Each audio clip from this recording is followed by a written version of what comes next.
어떤 사람은 실수한 부하를 공개 망신 주고 어떤 사람은 그 실수를 함께 껴안습니다. 오늘 이야기의 주인공은 후자였습니다. 불가능이란 단어를 몰랐고 우리가 못할 게 뭐 있나? 라고 말하던 남자.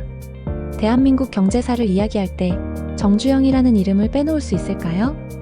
그의 삶은 단순히 큰 돈을 벌고 회사를 키운 것으로 설명되지 않습니다. 직원들과 함께 부딪히고 함께 고민하고 함께 웃고 울었던 사람. 그게 바로 정주영 회장이었습니다. 지금부터 그의 사람 중심 리더십이 드러나는 따뜻하고도 놀라운 실화들을 들려드릴게요. 영상을 끝까지 보신다면 아마 고개가 절로 끄덕여질 겁니다. 1부. 실수에 박수친 회장. 현대건설의 본사. 젊은 막내 직원이 창백한 얼굴로 서 있습니다. 그가 수억 원 상당의 중장비 부품을 잘못 발주한 사실이 들통난 것. 현장은 멈췄고 공사는 지연됐습니다. 상사들은 당연히 화가 났고 모두들 이제 저 친구는 끝났다고 생각했습니다. 하지만 그 순간 정주영 회장이 등장합니다. 모두가 숨죽인 순간 정 회장은 회의실에 들어서더니 이렇게 말합니다. 실수 안 하는 사람 있으면 나와보라 그래. 실수를 했으면 다음에 안 하면 되지. 겁내지 말고 또 해봐. 대신 같은 실수는 2번 하지 말게. 침묵. 그리고 갑작스런 웃음소리. 누구도 예상하지 못한 반응이었습니다. 그 말 한마디에 공기는 바뀌었고 막내 직원은 눈시울을 붉혔습니다. 이후 그 직원은 그 사건을 계기로 책임감과 자신감을 되찾았고 몇 년 뒤 그는 현대건설 중역으로 승진하게 됩니다. 정 회장은 그에게 단순한 사장이 아니라 인생을 바꾼 멘토였습니다. 2부. 사막에서 길을 찾다. 1970년대 초 한국은 여전히 가난했고 해외 건설 시장은 거대한 벽처럼 느껴졌습니다. 그런데 정주영 회장이 말합니다. 우리는 중동에 간다. 모두가 놀라며 말렸습니다. 말도 안 됩니다, 회장님. 사막에서 공사를 어떻게 합니까? 하지만 그는 미소 지으며 대답했습니다. 도전하지 않으면 영원히 거기까지야. 결국 현대는 수백 명의 인력을 이끌고 중동 사막 한가운데로 향합니다. 모래폭풍, 언어 장벽, 50도를 넘는 더위. 현지 노동자들과 부딪히며 날마다 위기를 넘겼습니다. 리더는 함께 고생하는 사람.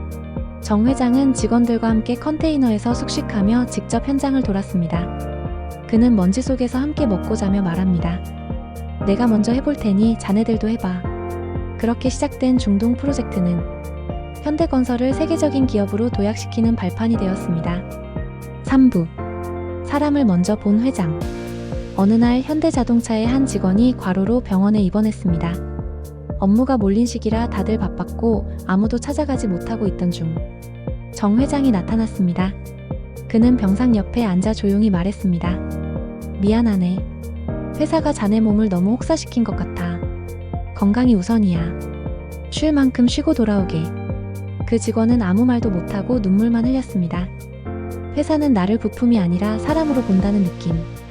그건 어떤 보너스보다 큰 동기부여였습니다. 또 한 번은 현대그룹 가족 행사 중 정 회장이 한 직원의 아들을 만납니다. 아이는 수줍게 인사했고 정 회장의 옆자리에 앉더니 이렇게 묻습니다. 할아버지, 우리 아빠 맨날 늦게 와요. 회사에서 혼나요? 당시 정 회장을 회장님이 아닌 할아버지로 부른 것이죠. 정 회장은 웃으면서 아이의 머리를 쓰다듬으며 이렇게 말합니다. 내 아빠는 상 받을 사람이야. 얼마나 열심히 일하는 줄 아니? 참 훌륭한 분이지. 그 말을 들은 직원은 가족 앞에서 눈물을 참지 못했습니다. 가족에게 인정받는 그 순간 그는 다시 일할 이유를 찾았습니다. 4부. 해봤어? 라는 질문. 정 회장이 자주 하던 말이 있습니다. 해봤어? 어떤 직원이 이건 불가능합니다 라고 하면 그는 항상 물었습니다. 해봤어? 그 말은 곧 도전하지 않고 불가능이라 말하지 말라는 뜻이었습니다. 이후 이 질문은 단순한 말이 아니라 현대그룹의 조직 문화가 되었습니다. 직원들은 일단 해보자는 자세로 문제를 마주했고 그 도전 정신은 회사를 키운 핵심이 되었습니다. 5부. IMF와 마지막 리더십. 1997년 IMF 외환위기. 수많은 기업이 무너졌고 현대도 흔들렸습니다. 이미 은퇴했던 정 회장이 다시 돌아옵니다. 지금 내가 나서야 할 것 같아. 그는 화려한 자리 대신 조용히 회사 현장을 돌며 말합니다. 지금은 말이 아니라 사람이 필요할 때야. 그의 복귀 소식에 직원들은 다시 힘을 냈고 그의 리더십은 위기의 현대를 다시 일으켰습니다. 정주영 회장은 회사를 키운 사람이 아닙니다. 사람을 키운 사람이었습니다. 회사가 크는 건 결국 사람이 크는 거야. 그는 늘 그렇게 말했습니다. 기계는 고치면 되지만 사람의 마음은 한번 멀어지면 돌아오지 않는다는 걸 그는 누구보다 잘 알았죠. 그래서 직원들의 이름을 외우고 이름을 불러주며 격려했고 실수에는 기회를 줬습니다. 그렇게 만든 문화와 철학은 지금도 수많은 기업인들의 롤모델이 되고 있습니다. 그리고 오늘 이야기의 끝, 결국 이 한마디로 돌아옵니다. 해봤어? 이건 단순히 도전을 종용하는 말이 아닙니다. 누군가의 가능성을 믿고 아직 오지 않은 미래를 향해 던지는 질문입니다.